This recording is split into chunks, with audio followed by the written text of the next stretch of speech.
My kids have always said that it would be nice if I would write down all the crazy sayings that I use when I am trying to express myself. You see, it was never an option in our home to use bad words or phrases of any kind. If my mother had ever heard anything like that come out of our mouths, it would have been a quick trip to the bathroom to wash our mouths out with soap. Because we could not use that kind of language in our home, we had to become quite creative in our choices of words to express what we were feeling at that time. So expressions like stars and stripes, or for crying in a bucket, or for Pete's sake, were used quite a bit around our house. Of course, I won't tell you that we were precious when we were outside the hearing range of our parents, but those times were very few.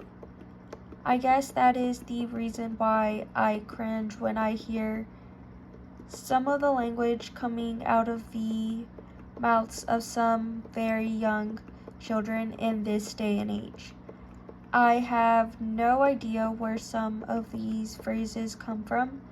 I am sure they were passed down from one family to another.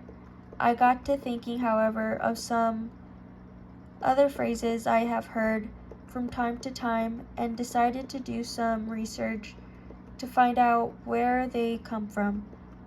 We think that things are bad now, but back then in the 1500s were quite different. Here are some things to think about. Next time you're washing your hands and complaining because the water temperature isn't just how you like it, think about how things used to be. Here are some facts about the 1500s. Most people got married in June because they took their yearly baths in May and still smelled good by June. However, they were starting to smell,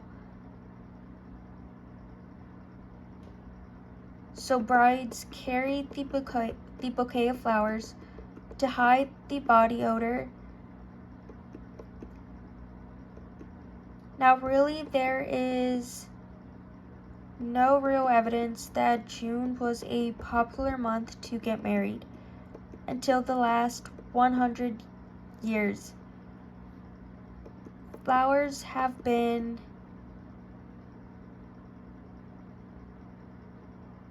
associated with weddings until the earliest times, probably as a symbol of fertility. Baths consisted of a big tub filled with water.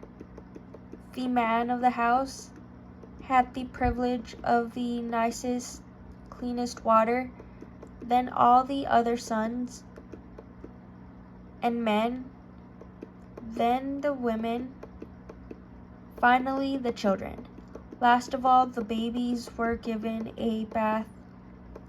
By that time, the water was so dirty you could actually lose someone in it.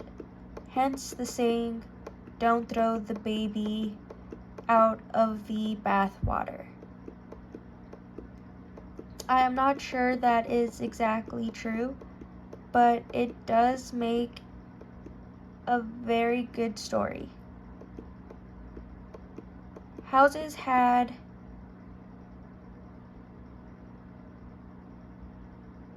thatched roofs, which is simply thick straw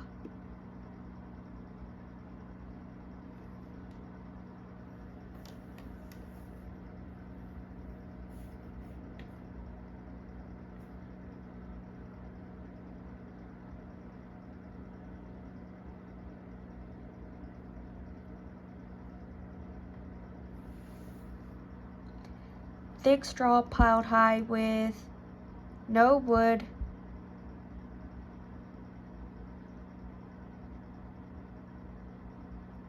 underneath it. It was the only place for animals to get warm, so all the dogs, cats, and small animals, including mice and bugs, lived on the roof.